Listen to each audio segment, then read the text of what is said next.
विधान परिषद के चुनाव में अगर असल तौर पर बात की जाए तो इस बार नीतीश कुमार की पार्टी जदयू को झटका लगने वाला है। और कुछ महीने पहले नीतीश कुमार ने तेजस्वी यादव को इसी विधान परिषद में झटका दिया था और उनके विधान परिषद सदस्यों को अपनी पार्टी में शामिल करा लिया था। लेकिन अब जो चुनाव होने वाला है उसमें जदयू अपनी उन सारी सीटों को बचा पाने में सक्षम नहीं है। विधान परिषद का गणित समझने के लिए आपको थोड़ा सा वक्त देना होगा और बड़े अच्छे से समझना होगा कि कैसे राष्ट्रीय जनता दल को इस बार के विधान परिषद चुनाव में पिछली बार के मुकाबले फायदा हो सकता है और कैसे जनता दल यूनाइटेड या कह लीजिए कि नीतीश कुमार की पार्टी ने जोड़ तोड़ की राजनीति तो कर ली, तेजस्वी यादव के विधान पार्षदों को तोड़ लिया, लेकिन फिर भी इस बार उसे नुकसान उठाना पड़ेगा। विधानसभा में नीतीश कुमार की पार्टी जदयू कमजोर हुई है, तो अब एक एक करके राज्यसभा हो या विधान परिषद, इनमें भी उनकी पार्टी कमजोर होती जा रही है। इस बार के विधान परिषद के चुनाव में एक सीट जीतने के लिए किसी भी पार्टी को 31 विधायकों का समर्थन चाहिए और इस हिसाब से देखा जाए तो भारतीय जनता पार्टी सबसे बड़ी पार्टी है और भारतीय जनता पार्टी के विधायकों से मात्र एक विधायक राष्ट्रीय जनता दल का कम है। अब यहां पेच सहयोगी दलों के समर्थन का फंस रहा है, जिसे हम आगे आपको बड़े अच्छे से समझाएंगे। बाकी अब नमस्कार, मेरा नाम है मोहित कुमार सिंह और आप देख रहे हैं हमारा विशेष कार्यक्रम एक्सप्लेनर।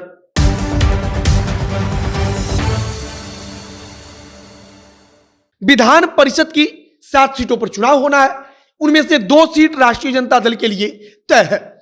सबसे पहले आपको तेजस्वी यादव की पार्टी राष्ट्रीय जनता दल का गणित समझा देते हैं।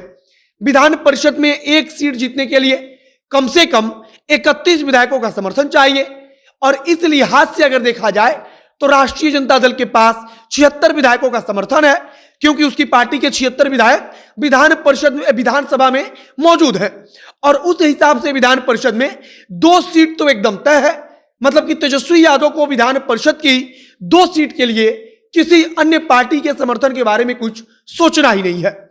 उनके पास इतने पर्याप्त विधायक हैं जिससे कि 2 विधान परिषदों को आसानी से चुना जाएगा।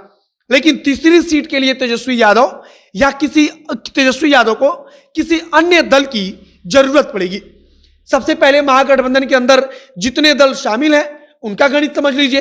राष्ट्रीय जनता दल के पास 76 विधायक है, तो वहीं इसके बाद माले के पास सबसे अधिक 12 और सीपीआई के पास 2 तथा सीपीएम के पास भी 2 विधायक मौजूद हैं। कुल मिलाकर हो गया 92। मतलब कि राष्ट्रीय जनता दल, माले, सीपीएम और सीपीआई, इन सारी पार्टी के विधायकों को मिलाकर आंकड़ा पहुंच जाता है 92 पर। और एक सीट के लिए अगर 31 विधायकों की जरूरत पड़ती है तब उस हिसाब से 3 विधान पार्षदों के लिए 93 विधायकों की जरूरत पड़ेगी। मतलब कि महागठबंधन के पास 3 विधान परिषद सदस्य चुनने के लिए 1 विधायक अभी भी कम पड़ जाएगा। अब राष्ट्रीय जनता दल को किसी अन्य दल की जरूरत पड़ेगी।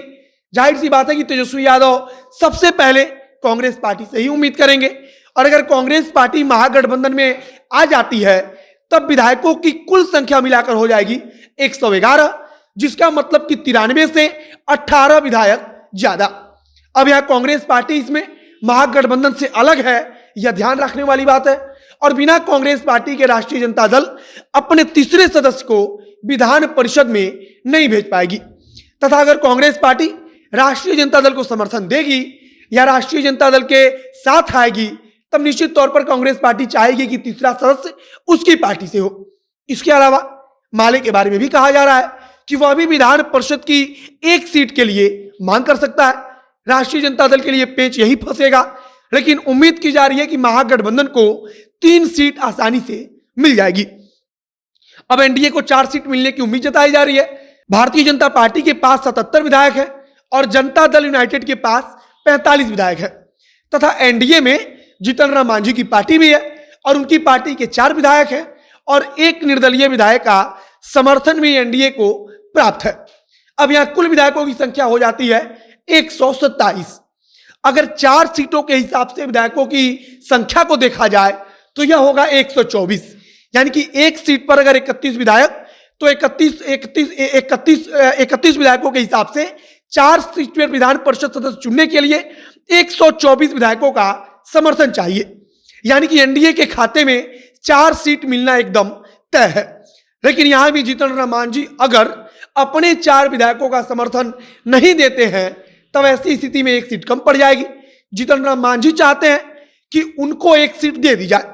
वे लगातार अपने लिए आवाज उठा रहे हैं और वे चाहते हैं कि विधान परिषद में कम से कम एक सीट उनकी पार्टी को भी दिया जाए।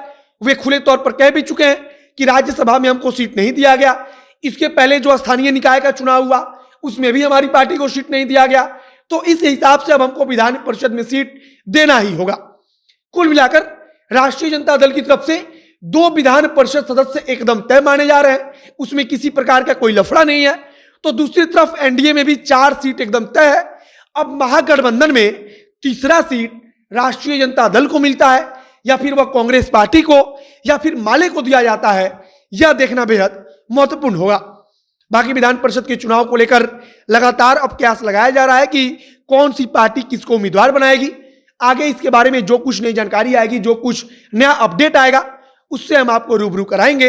इस वीडियो को हम यहीं पर समाप्त करते हैं। वीडियो को शेयर कीजिएगा, फेसबुक पेज को लाइक कीजिएगा और अगर यूट्यूब पर देख रहे हैं तो चैनल को सब्सक्राइब कीजिए। मिलते हैं फिर बहुत जल्द अगले वीडियो में। कैमरे के पीछे खड़े ओम प्रकाश और मैं मोहित कुमार सिंह। बहुत बहुत धन्यवाद।